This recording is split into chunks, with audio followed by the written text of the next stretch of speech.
내가 진정 원하는 것이란 제목으로 말씀 함께 나누도록 하겠습니다. 많은 성도님들이 믿음에 대해서 이야기합니다.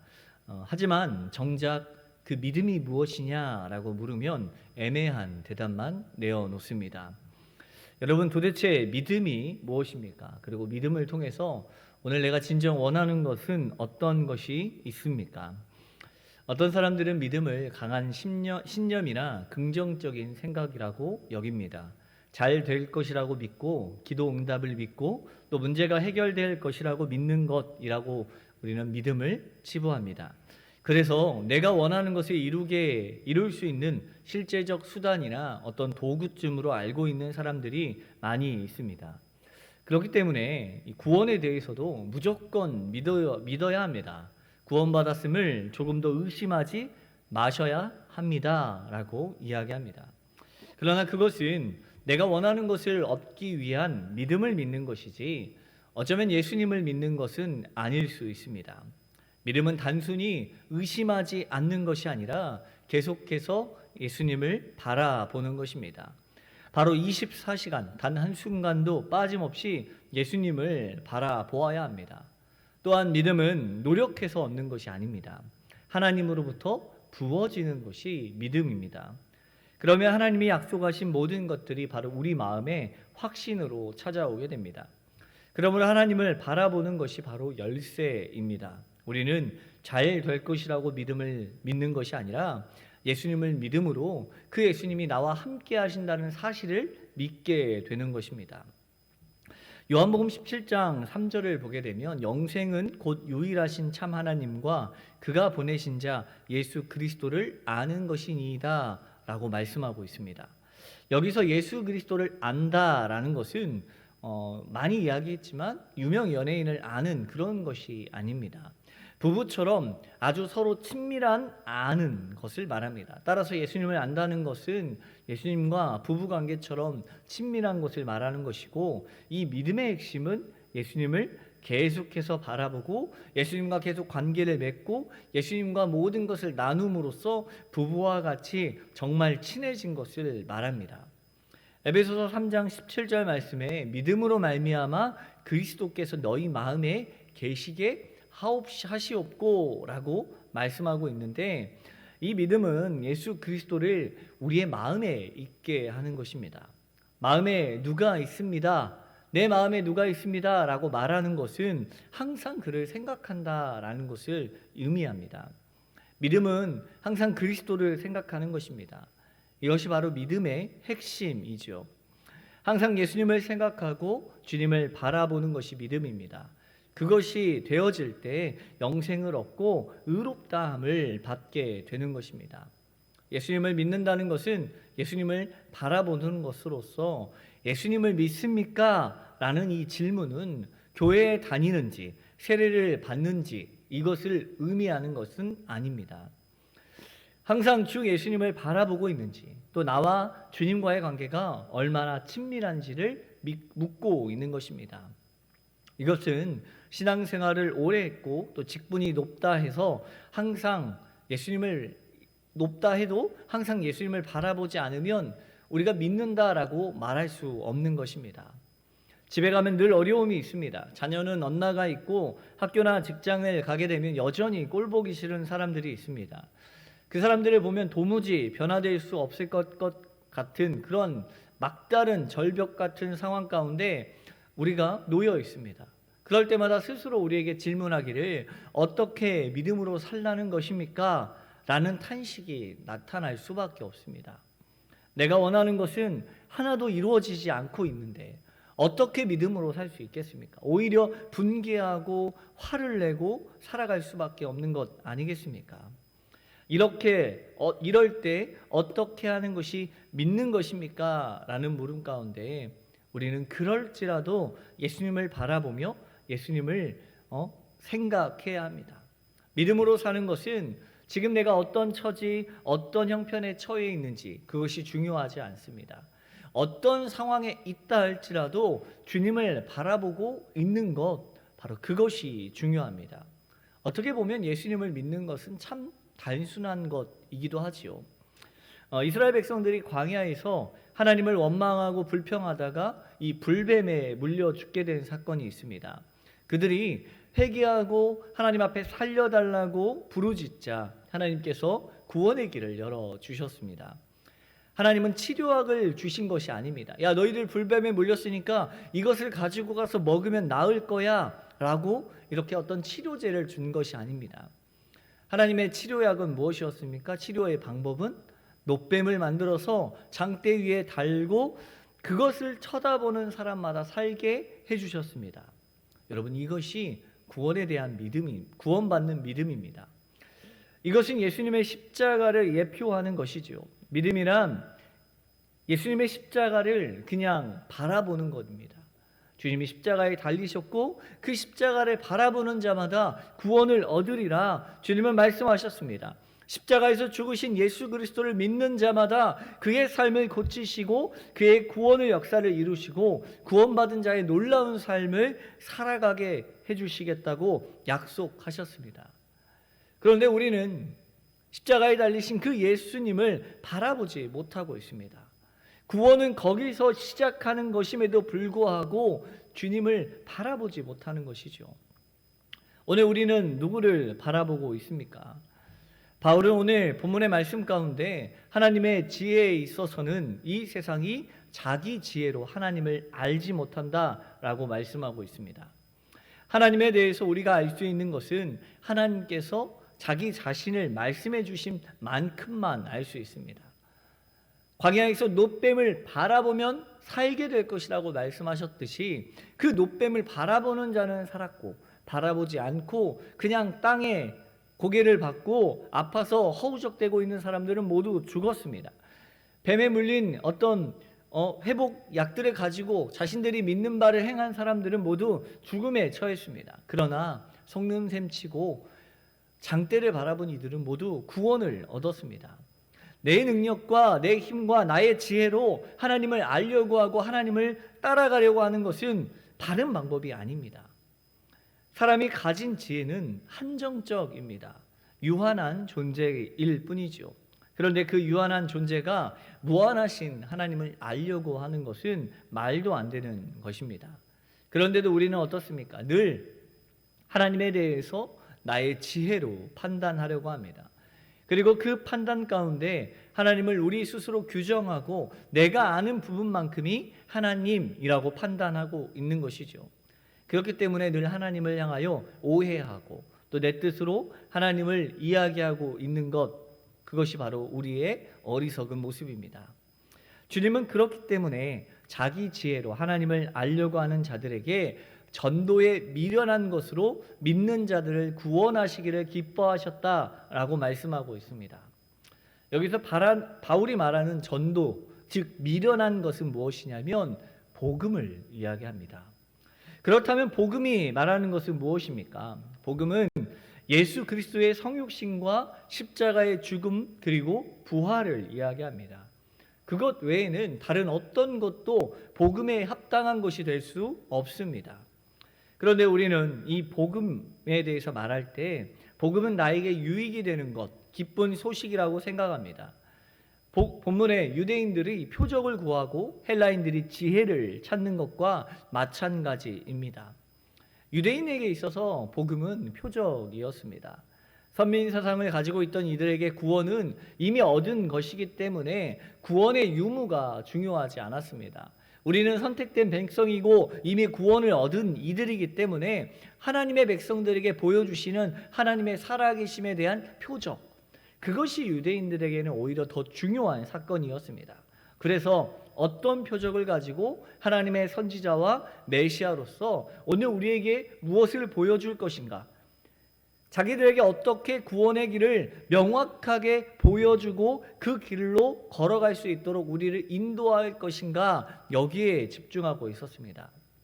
그에 반면 헬라인들은 그들은 본래 철학자들의 후예답게 철학을 내세웠습니다. 곧 말 그대로 지혜에 대한 사랑을 내세우며 언제나 이 새로운 지혜, 복음에 대한 것도 새로운 지혜, 또 다른 지혜, 나의 생각을 새롭게 바꿔줄 그러한 모든 지혜들을 바라보았습니다. 그렇기 때문에 이들에게 있어서 예수님은 조롱의 대상이 될 수밖에 없었던 것이죠. 왜냐하면 하나님의 아들이 못 박혔다라는 것은 메시아의 표적을 기다리는 유대인들에게는 표적은커녕 거리낌의 대상이 되었고, 이성적이고 아주 지혜의 논리를 따지는 헬라인에게는 터무니없는 잠꼬대이거나 어리석음의 극치로 보였을 뿐입니다. 그럼에도 불구하고 이 바울은 어떻습니까? 초지일관 십자가의 복음에 대해서만 강조하고 있습니다.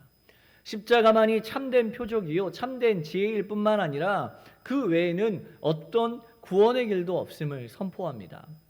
그렇다면 오늘 우리는 무엇을 구하고 있습니까?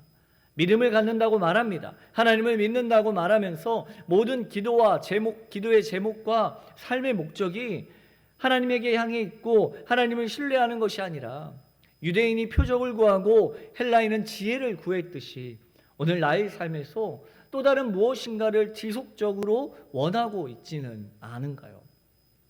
자꾸만 세상적인 것들, 인간적인 성공에만 집중되어 있고 나의 삶의 이상을 실현하기 위한 도구로서 하나님을 이용하고 있지는 않습니까? 하나님은 절대로 오늘 나의 필요를 채워주시는 존재가 아닙니다.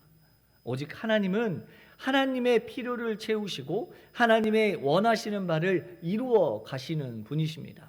그리고 그 길을 아는 것은 인간의 지혜에 있는 것이 아니라 하나님의 지혜에만 있는 것입니다.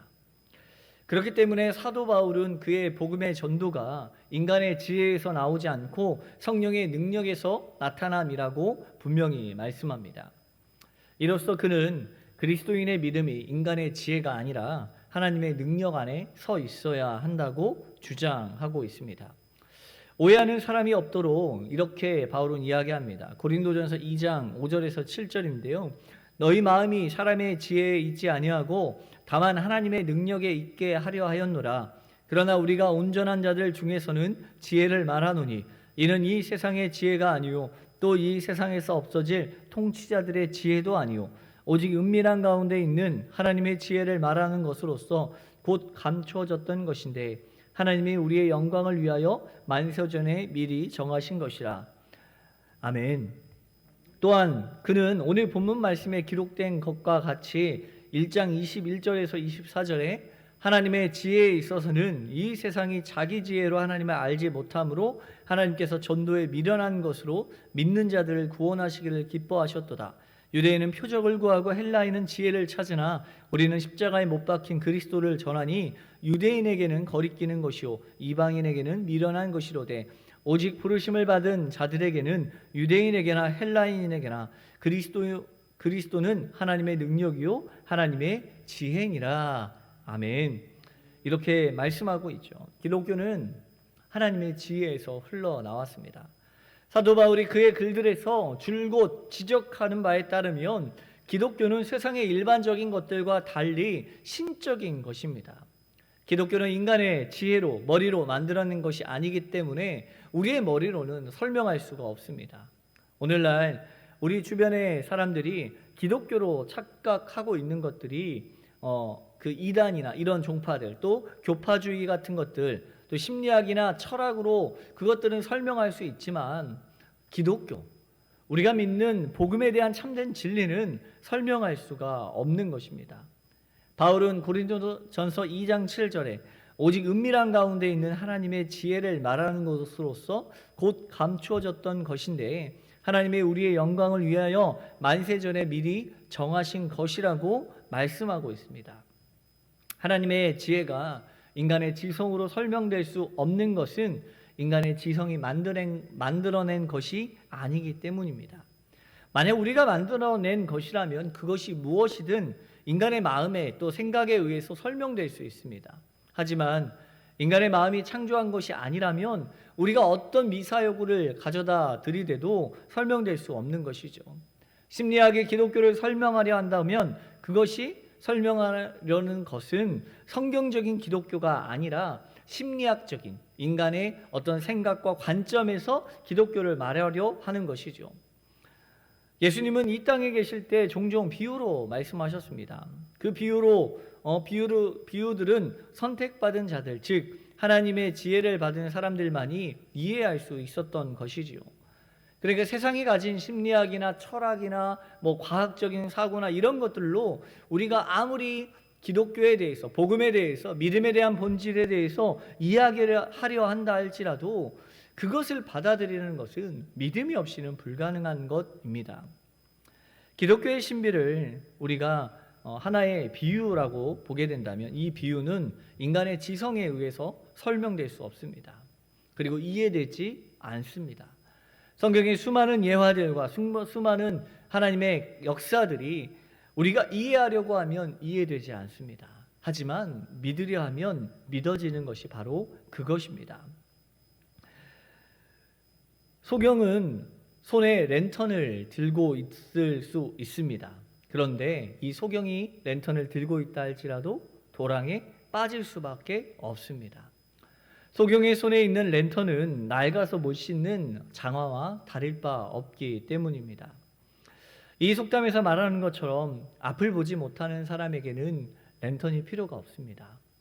교회 안에 온갖 종류의 어떤 교사와 교육 프로그램과 온갖 종류의 성장 전문가와 또 성장 프로그램들이 우리 안에 많이 있습니다.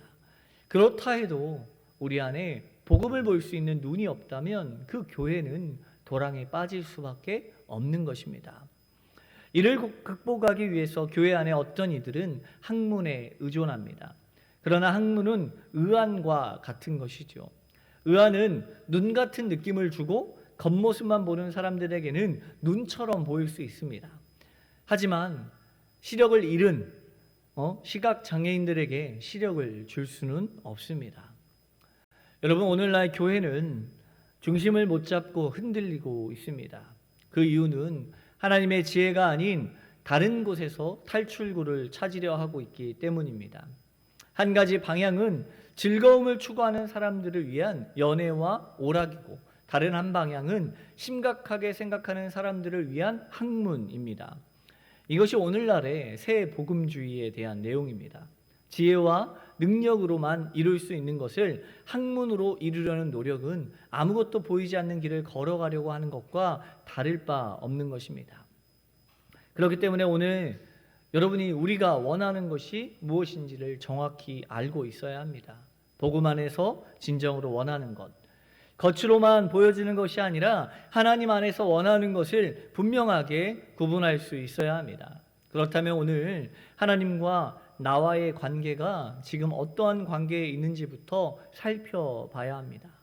그 관계가 바로 서지 않는다면 내가 무엇을 원하는지, 또 내가 원하는 것이 나에게 유익이 되고 해가 되는지를 알 수 없고 구분할 수 없습니다.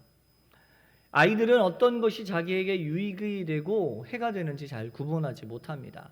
그저 지금 나에게 즐겁고 만족스러운 것만을 추구하죠. 그래서 부모는 자녀들을 양육할 때 자녀에게 필요한 것, 지금 이 시기에 그 아이에게 가장 중요한 것이 무엇일까를 항상 고민하며 그것을 채워주려 합니다.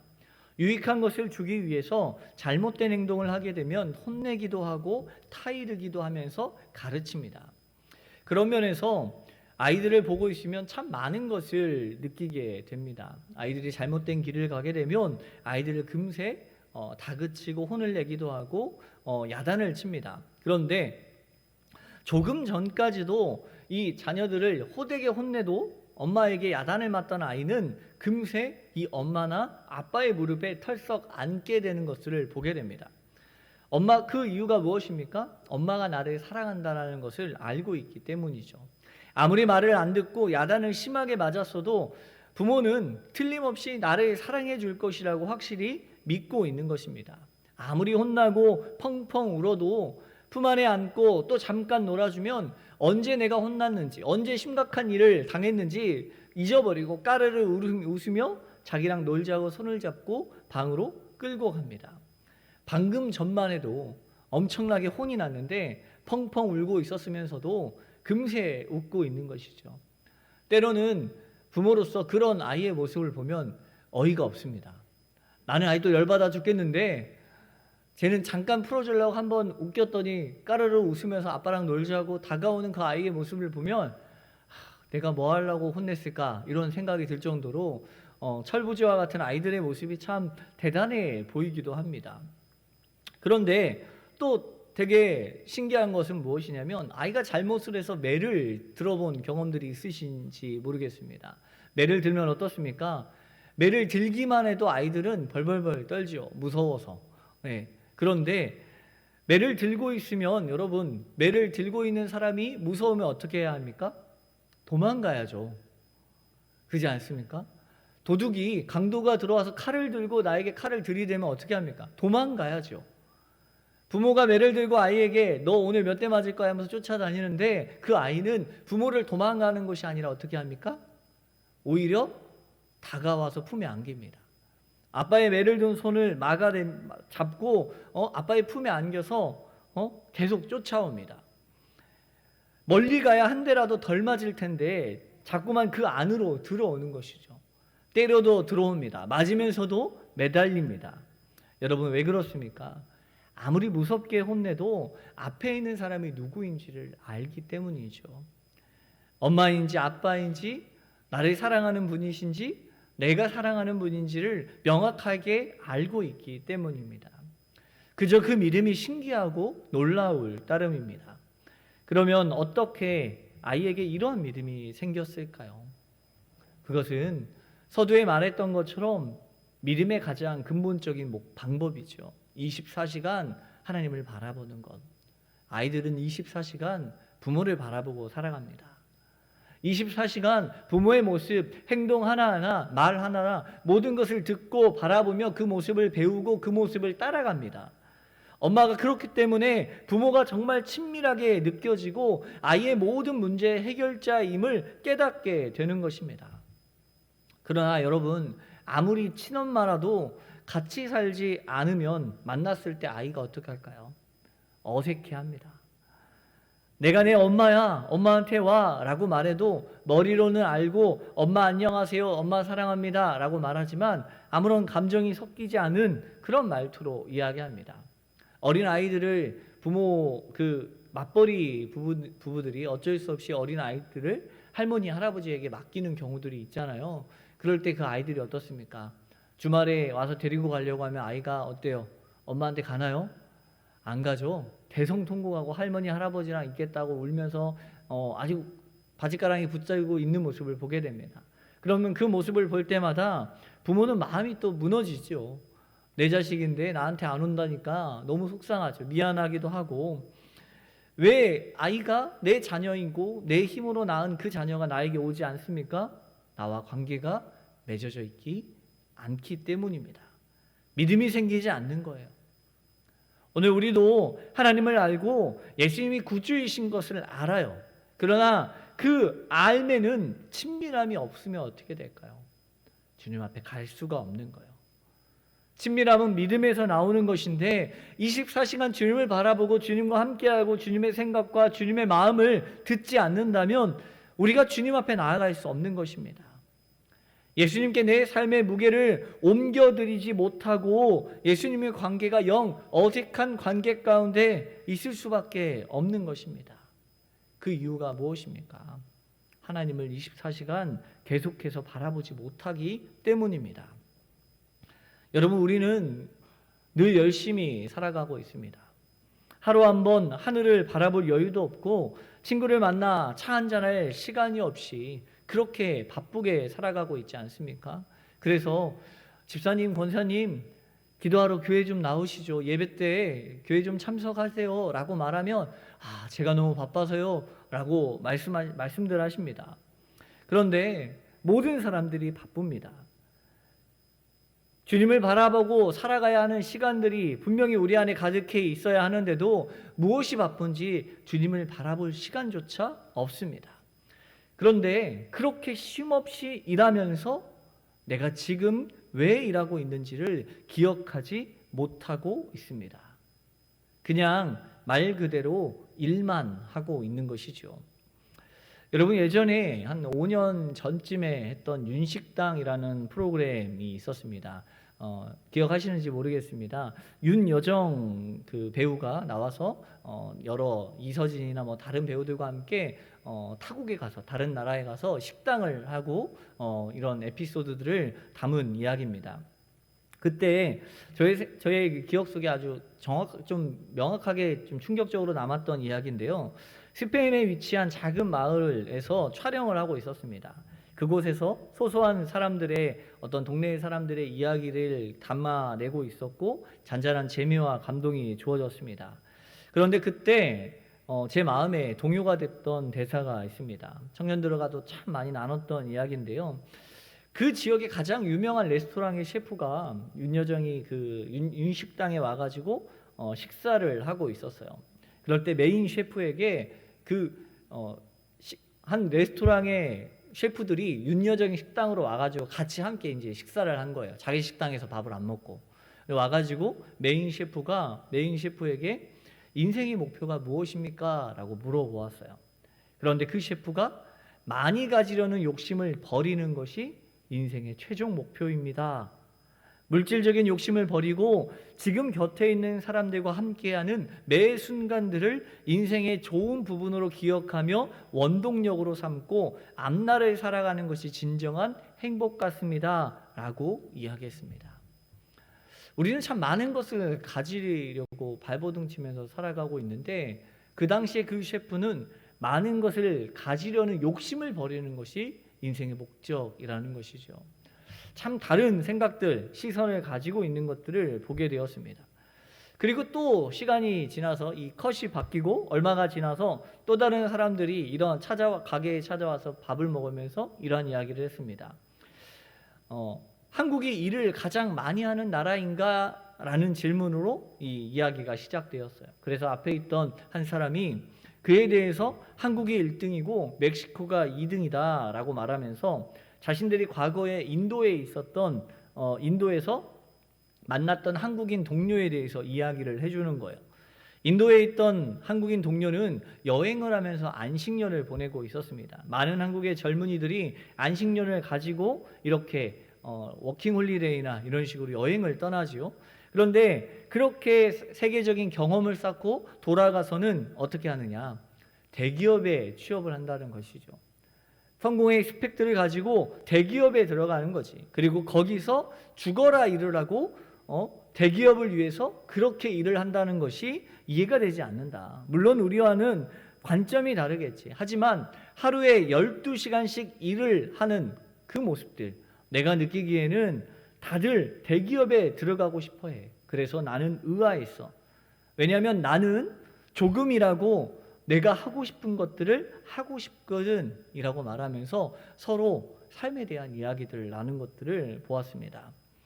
그런데 참 잠깐의 이야기였지만 참 많은 울림이 있었던 이야기입니다. 버리는 것이 목적인 삶. 대기업에 취업하는 것이 목적이 아니라 내가 하고 싶은 일들을 하면서 그것을 행복이라고 생각하며 살아가는 삶. 나는 왜 오늘 이렇게 살아가고 있을까? 당시 함께 말씀을 나눴던 청년들에게도 참 많은 질문을 던졌던 내용인데요. 오늘 우리는 무엇을 위해서 살아가고 있습니까? 왜 허리 한번 피지 못하고 하늘 한번 바라보지 못하고 무엇을 위해서 그렇게 열심히 살아가고 있습니까? 내가 진정으로 원하는 것이 무엇입니까? 세상의 성공입니까? 세상의 가치와 어떤 인정과 세상에서 나의 모습들이 드러나는 것을 원하십니까? 삶의 의미와 목적이 인생의 성공과 부와 명예로 귀결되어진다면 그것은 바로 믿음으로 살지 않았다는 뜻입니다. 정말 믿음으로 살기 원한다면 주님을 바라봐야 합니다. 그것이 중요합니다. 거기서 주님과의 친밀함이 생겨납니다. 믿음의 성도로서 가장 원해야 하는 것은 바로 하나님과의 관계의 회복입니다. 내가 조금 더 잘 사는 것이 목적이 아닙니다. 조금 더 부를 누리고 조금 더 성공한 삶을 살고 조금 더 사회적으로 높은 위치에 올라가는 것, 조금 더 나의 어떤 모습들이 드러나는 것이 아니라 24시간 내 모든 것들을 내려놓고 하나님의 말씀을 듣고 하나님의 뜻을 행하는 것입니다. 오늘 나의 행복이 세상적 기준이 아니라 하나님 안에 있음으로 누려지는 기쁨이 되어야 합니다. 24시간 주님을 바라보라는 말은 절대 흘려들지 말아야 합니다. 항상 주님을 바라본다면 우리 안에 믿음이 일어날 수밖에 없습니다. 주님이 나와 함께 하시는데, 주님이 나와 가까이 하고 주님이 내 삶 가운데 들어와 계시는데 어떻게 주님을 불신할 수 있겠습니까? 그 주님 안에 참된 회복이 있고 참된 성공이 있습니다. 오늘 우리가 원하는 것은 믿음 안에 사는 것 아니겠습니까? 오늘 우리 모든 성도님들이 원하는 것은 하나님 나라에 들어가는 것, 하나님의 자녀로서 구원을 얻는 것 아니겠습니까? 그것이 오늘 우리의 삶의 참된 목적이라고, 또 내가 원하는 것이라면 세상의 것들 중요합니다. 하지만 그것보다 먼저 주님을 바라보셨으면 좋겠어요.